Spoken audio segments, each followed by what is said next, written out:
보겠습니다.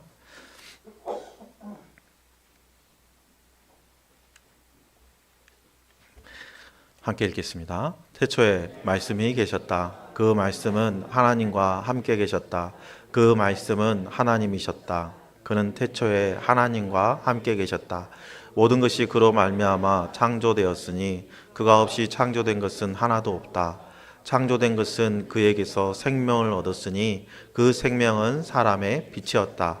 그 빛이 어둠 속에 비치니 어둠이 그 빛을 이기지 못하였다. 하나님께서 보내신 사람이 있었다. 그 이름은 요한이었다. 그 사람은 그 빛을 증언하러 왔으니 자기를 통하여 모든 사람을 믿게 하려는 것이었다.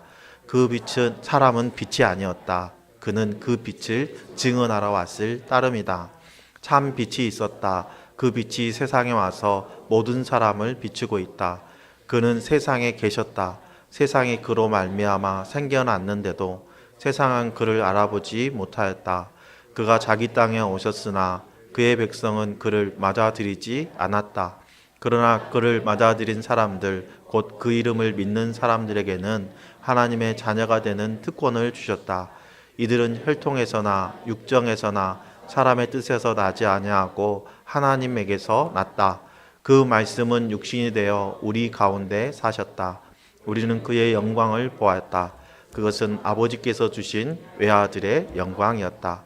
그는 은혜와 진리가 충만하였다. 아멘.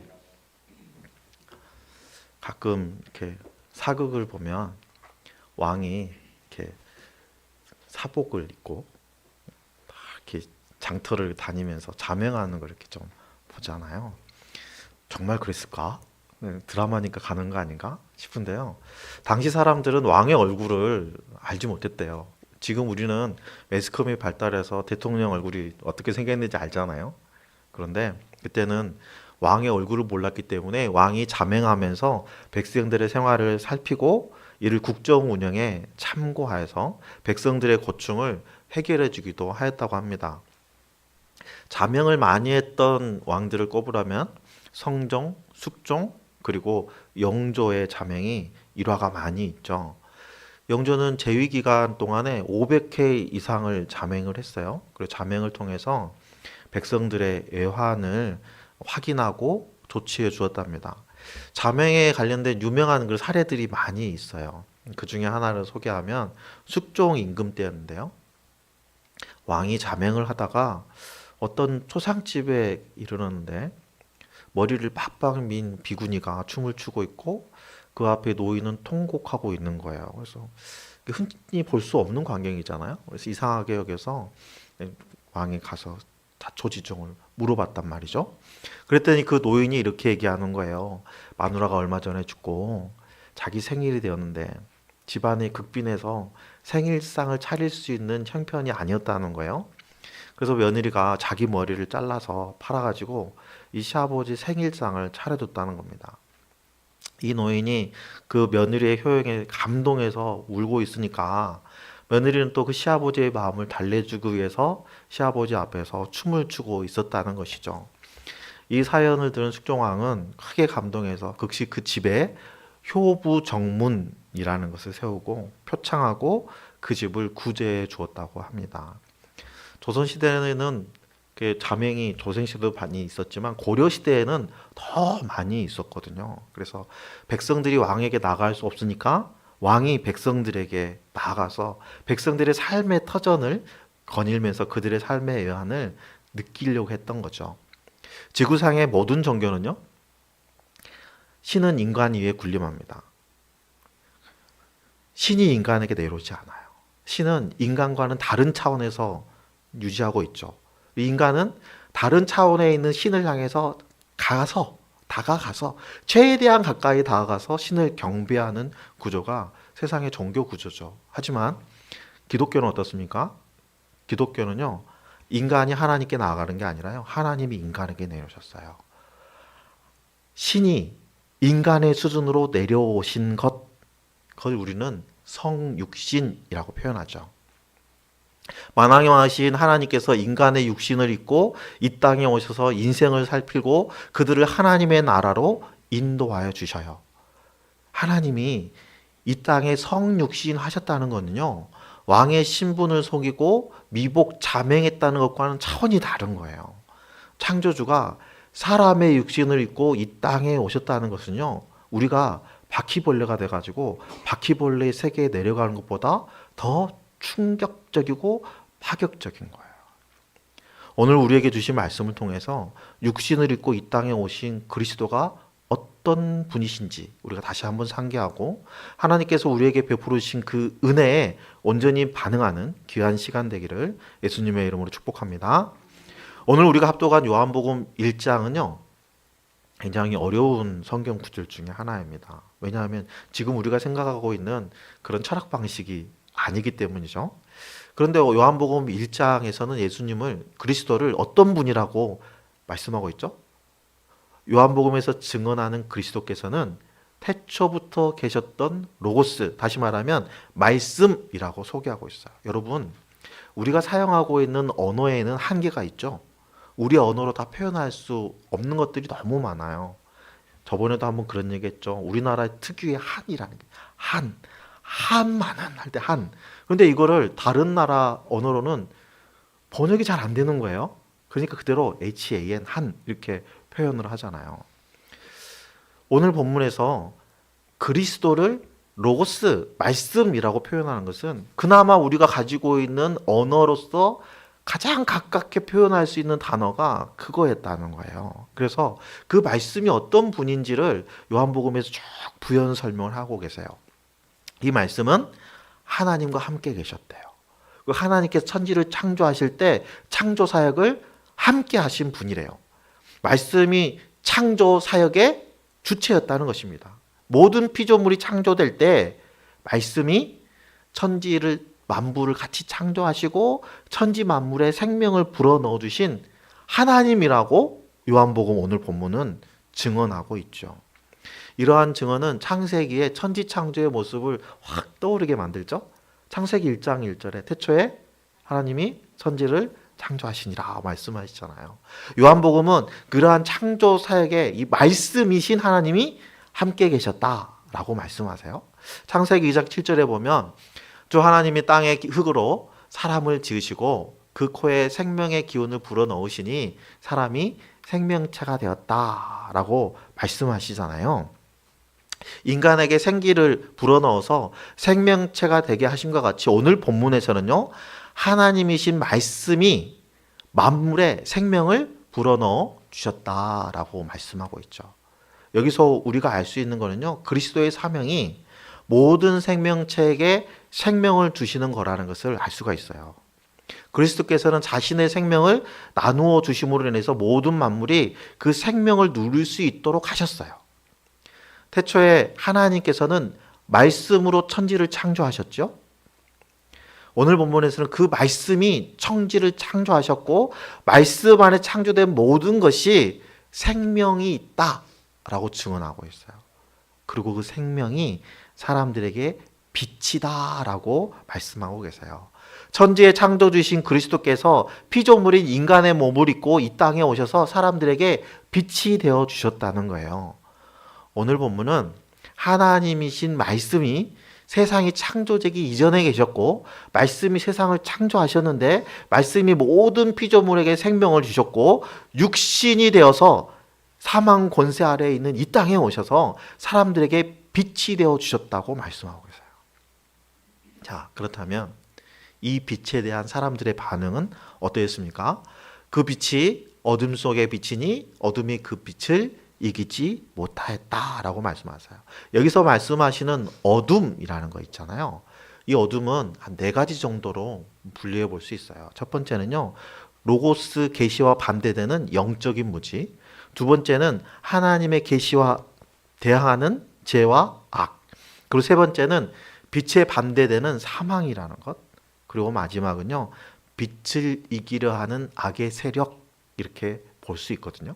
여러분, 요한복음에서는 이런 악의 세력을 세상의 임금, 사탄, 마귀 등으로 표현하고 있어요. 그리고 오늘 말씀에 이기지 못하였다 할 때 이기다라는 이 말씀은요, 단어는요, 깨닫다, 받아들이다라는 뜻도 가지고 있어요. 그러니까 이 말씀을 염두에 두고 오늘 말씀을 다시 생각해 보면 예수님이 이 땅에 사람들의 빛으로 오셨다는 것은 그리스도께서 사람들의 영적인 무지, 죄와 악, 그리고 악의 세력을 몰아내시는 사역을 하셨다라고 이해할 수 있는 거예요. 그래서 그리스도께서 어둠을 몰아내시고 영적인 무지가 가득한 곳에 진리가 충만하게 하시고 죄와 악이 가득한 곳에 하나님의 의를 가득 채우셨다는 거예요. 그래서 사망의 권세를 이기시고 사망을 생명으로 바꾸어 놓으셨다는 거죠. 그렇게 악한 세력을 물리치시고 이 땅에 하나님의 나라를 세우십니다. 여러분, 이 땅이 다시 새롭게 재창조되는 역사를 통해서 사람들이 하나님을 경험하게 되는 거예요. 태초에 하나님이 천지를 창조하셨다면 예수 그리스도의 이 땅에 오심으로 인해서 이 땅은 재창조되는 거예요. 그런데 사람들은 이러한 그리스도의 사역을 이해할 수도 없고 깨달을 수도 없었어요. 그래서 빛으로 오신 예수님을 어떻게 했다고요? 영접하지 않고 배척했다고 그래요. 분명한 건 여러분, 어둠은 빛을 이길 수가 없죠. 악의 세력들이 득세해서 예수님을 십자가에 못 박고 승리하였다고 자축하였지만 예수님께서는 육신을 입고 이 땅에 오셔서 그 십자가에 죽으시고 사망 권세를 이기시고 부활하셔서 그 어둠을 이기시고 하나님 보좌 우편에 앉아 계십니다. 무슨 말이죠? 예수님은 참 하나님이시기도 하고 또 참 사람이시기도 하다는 거예요. 그러므로 예수님을 세계 4대 성인 정도로 인식하고 있다거나 하나님이 창조하신 위대한 인물이라고 생각한다면 그건 큰 오산이에요. 성부, 성자, 성령, 하나님은 한 분이십니다. 그러므로 우리는 성자이신 예수님을 하나님으로 고백하고 하나님을 찬양하는데 주저하지 말아야 하는 거죠. 천지를 창조하신 말씀은 지금도 우리 안에서 새로운 창조 사역을 하고 계세요. 지금 이 순간에도 예수님 안에 있는 빛과 생명을 받아들이면 주님 안에서 우리는 새로운 피조물이 돼요. 고린도후서 5장 17절 함께 읽을까요? 누구든지 그리스도 안에 있으면 그는 새로운 피조물입니다. 옛것은 지나갔습니다. 보십시오, 새 것이 되었습니다. 말씀이 행하던 사역은 천지를 창조하실 때부터 지금까지 영원토록 지속되고 있는 거예요. 예수 그리스도께서는 예나 지금이나 어둠을 이기시는 분이십니다. 따라서 어둠, 그 사망 권세를 이기신 예수 그리스도께서 내 안에 계시면 나는 어둠을 이길 수 있을까요? 없을까요? 당연히 어둠을 이기신 예수님이 내 안에 계시기 때문에 그 빛으로 우리는 승리할 수 있는 거예요. 이러한 믿음을 가지고 빛의 자녀로서의 사명을 수행하는 것이 우리의 비전이 되어야 될 줄로 믿습니다. 침례요한이 하나님께로부터 보냄을 받은 것처럼 그리스도께서도 하나님으로부터 이 땅에 파송을 받으셨어요. 성부 하나님과 성령 하나님은 예수님께서 하나님께로 보냄을 받으신 그리스도라는 것을 증명하고 계시는데요. 요한복음 8장 18절에 보면 내가 나 자신에 대하여 증언하는 사람이고, 같이 읽을까요? 나를 보내신 아버지께서도 나에 대하여 증언하여 주신다라고 말씀하세요. 또 요한복음 15장 26절에는요. 내가 아버지께로부터 너에게 보내실 보이사 곧 아버지께로 오시는 그 진리의 영이 오시면 그 진리의 영이 나를 위하여 증언하실 것이다 라고 말씀하시죠. 성부 하나님과 성령 하나님이 예수님이 그리스도시라는 것을 증언하고 계세요.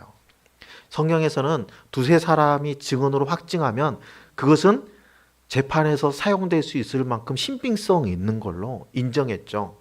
따라서 성부, 성령, 성자 하나님의 증언은 증인으로서 효력이 있는 거예요. 하나님께서는 침례 요한에게도 하나님이신 예수 그리스도를 증거하게 했어요. 그래서 요한복음 1장 34절에 보면 그래서 나는 이분이 하나님의 아들이라고 증언하였습니다 라고 말씀하시는 거죠. 그럼에도 사람들은 예수님을 받아들이지 않았어요. 예수님을 거부했어요. 하나님에 의해서 창조되었고 하나님의 소유된 백성임에도 하나님이신 그리스도를 알지 못하고 영접하지 않았다는 것입니다. 여기서 안다는 것은 지식적인 것을 의미하는 것이 아니죠. 안다는 것은 관계적인 것을 의미하는 것입니다. 그들은 예수 그리스도를 믿지도 않았고 순종하지도 않았어요. 그래서 요한복음 8장 33절에 보면 유대인들은 이렇게 얘기해요. 우리는 아브라함의 자손이라 아무에게도 종노릇한 일이 없는데 당신은 어찌하여 우리가 자유롭게 될 것이라고 말합니까? 지금 유대인들은 자신들이 누구라고요? 우리는 아브라함의 자손이라고 믿고 있는 거예요. 자, 요한복음 8장 41절에 보면 그들이 이렇게 얘기해요. 아버지는 한 분뿐이시니 곧 하나님이시로다. 자신들의 아버지가 하나님이라고, 즉 자신들은 하나님의 자녀라고 주장하고 있는 거예요. 이들 주장에 대해서 예수님은 어떻게 평가하셨을까요? 너희는 너희의 아비인 악마에게서 났으며. 무서운 말이죠. 그들은 아브라함의 자손이고 하나님의 자녀라고 스스로 믿고 있지만 예수님은 그들을 향해 뭐라고 하셨다고요? 악마의 자녀라는 거예요. 예수님께서 그들을 마귀의 자녀라는 것을 무엇으로 확증하고 계십니까? 하나님이신 예수님의 진리를 거부하고 예수님을 죽이려 하는 그 모습에서 그들은 하나님의 자녀가 아니라는 것을 명확하게 확증하고 있는 거예요. 예수님께서 유대인들이 가지고 있는 그 하나님의 자녀라는 개념을 다시 한번 말씀하고 계세요. 다시 세우시죠. 유대인은 혈통으로 아브라함의 자손이 되었고 혈통으로 하나님의 자녀가 되었다고 주장하시지만 예수님은 아니라고 말씀하세요. 그렇다면 예수님이 말씀하시는 하나님의 자녀 되는 기준이 뭐죠? 오늘 13절에 이들은 혈통이나 육정이나 사람의 뜻에서 나지 아니하고 하나님에게서 났다고 말씀하세요. 유대인들이 주장하는 것처럼 혈통이나 육정이나 하나님의 뜻으로 사람의 뜻으로 하나님의 자녀가 되는 것이 아니라는 거죠. 하나님께서는 모든 민족이 예수 그리스도를 영접하여서 하나님의 자녀가 되는 것을 원하고 계세요. 그래서 12절 말씀에 보면 그러나 그를 맞아들인 사람들 곧 그 이름을 믿는 사람들에게는 하나님의 자녀가 되는 특권을 주셨다. 그를 맞아들인다. 그가 누구죠? 예수 그리스도예요. 예수 그리스도를 맞아들인 사람들은 하나님의 자녀가 된다는 거예요. 다시 말하면 하나님의 자녀가 되는 유일한 길은 뭐라고요? 예수 그리스도를 영접하는 것. 믿음으로 하나님의 자녀가 된다는 거예요. 예수님을 영접해서 새로운 피조물이 되는 것을 우리는 거듭남이라고 표현합니다. 예수님을 영접하고 예수님과 먹고 마시는 식구가 되고 하나님의 가족이 되는 것. 이거는 다른 방법이 없어요. 믿음 외에는 다른 방법으로 하나님의 자녀가 될 수는 없는 겁니다.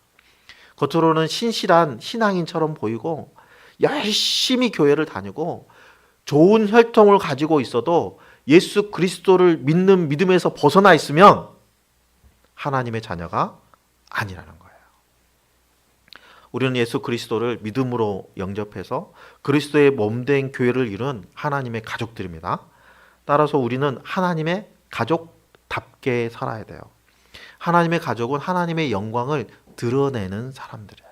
하나님의 영광을 드러내는 일을 기뻐하는 사람들이에요. 그렇다면 여러분, 하나님의 영광을 드러낸다는 것은 어떤 의미일까요? 그것은 하나님이 일하시는 것을 내가 증언한다는 거예요. 증거한다는 거예요. 여러분, 말씀이 하나님이시잖아요. 오늘 본문은 말씀이 하나님이시라 그랬어요. 이 하나님의 영광은 그러니까 곧 예수 그리스도의 영광이 되는 거예요. 14절 말씀에 그 말씀은 육신이 되어 우리 가운데 사셨다. 우리는 그의 영광을 보았다. 그것은 아버지께서 주신 외아들의 영광이었다. 그는 은혜와 진리가 충만하였다라고 말씀하세요. 내가 예수님을 영접해서 하나님의 가족이 된 이후에 하나님의 행하신 일들을 경험한 것이 무엇인지 드러내는 것이 하나님의 영광을 드러내는 일이라는 거예요. 내가 경험한 하나님을 증언하는 것을 우리는 간증이라고 표현하죠. 여러분, 교회에서 상 공부가 끝나면 간증하잖아요. 간증하라 하면 막 마음에 부담이 확 밀려오죠. 예, 이번 주일날 우리 한 권사님 간증하셔야 되는데 벌써도 부담이 막 오죠. 두 분이 나란히 앉으셔가지고 부담을 서로 지고 있습니다. 그런데 여러분, 간증은 어려운 게 아니에요. 간증은 뭐죠? 내가 하나님을 만났어요. 내가 예수님을 만났어요. 내가 만난 예수님을 자랑하는 것이 간증이에요. 여러분, 간증을 우리 이 목사는 왜 이렇게 간증을 하라 그러는지 정말 안 하면 안 될까? 건너가면 안 될까? 생각되잖아요. 그런데 여러분, 간증을 통해서 하나님의 영광을 드러내는 일에 동참하게 되는 거예요. 하나님을 자랑하는 것이 곧 하나님의 영광을 드러내는 거예요. 예수 그리스도의 영광을 드러내는 일이 곧 하나님의 영광을 드러내는 일이에요. 그러니까 우리들이 예수님을 나의 구원자로, 나의 주인으로 영접하고 예수님이 나의 주인 된 삶을 성실하게 살아가는 것을 보여주는 것이 그리스도의 영광을 드러내는 일이에요. 우리는 그리스도를 증언하고 자랑하는 하나님의 가족입니다. 우리는 내 자신을 드러내는 것이 아니라 그리스도를 드러내는 하나님의 자녀예요.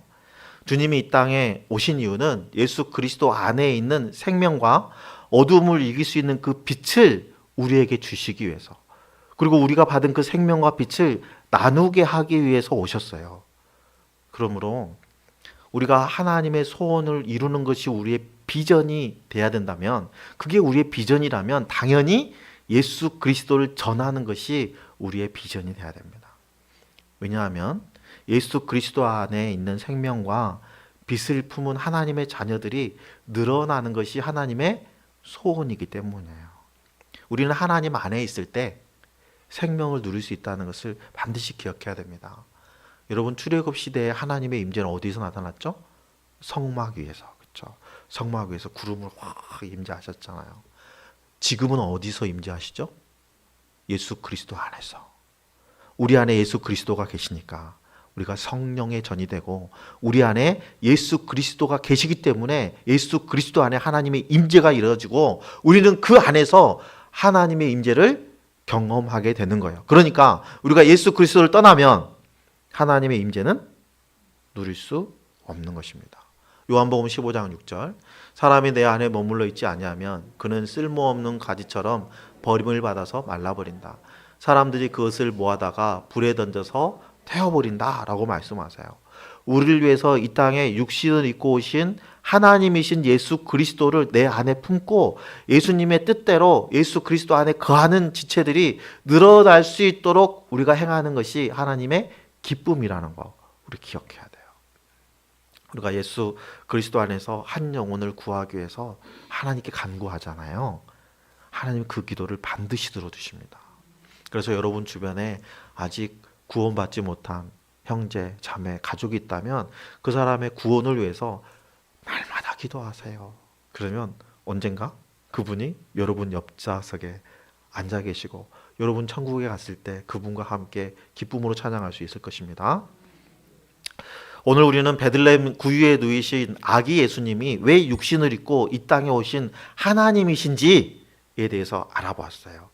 하나님이신 성자 예수님께서 하늘 보좌를 버리시고 이 땅에 오신 이유는 우리에게 생명과 빛을 주셔서 사망을 이기는 기쁨을 누리게 하기 위함이라는 것 우리가 배웠습니다. 예수 그리스도 안에서 생명과 빛을 나누는 그런 삶을 누리기 위해서는 반드시 우리가 예수 그리스도 안에 있어야 합니다. 그리고 주님을 영접한 사람들은 이 땅에서 빛의 자녀이고 하나님의 자녀이기 때문에 하나님의 자녀다운 삶을 살아야 돼요. 하나님의 자녀들은 나 혼자만 주님의 사랑을 느끼는 이기적인 삶을 살아가지 않습니다. 아직도 어둠 속에서 신음하고 있는 그 지체들을 주님 안으로 인도해요. 어떻게 해요? 내 안에 있는 예수 그리스도의 빛을 그들에게 반사시켜 비춰줌으로 인해서 주님 안에서 하나님의 가족을 확장하는 것이 우리의 비전이 되고 우리의 기쁨이 되어야 될 줄로 믿습니다. 천지의 창조주이신 하나님께서 낮고 천한 이곳에 우리에게 생명과 사망을 이기는 빛을 주시기 위해서 오셨다는 오늘 말씀을 우리는 반드시 마음에 새기고 우리가 받은 그 하나님의 은혜를 조금이라도 갚기 위해서라도 빛이신 예수 그리스도를 전하는 그 사명을 기쁨으로 감당하는 저와 여러분 되기를 소망합니다. 오늘 이후에 주님이 우리를 향하신 그 사랑과 은혜에 민감하게 반응해서 하나님의 가족답게 하나님의 영광의 빛을 드러내는 저와 여러분들의 하루하루가 되기를 예수님의 이름으로 축복합니다.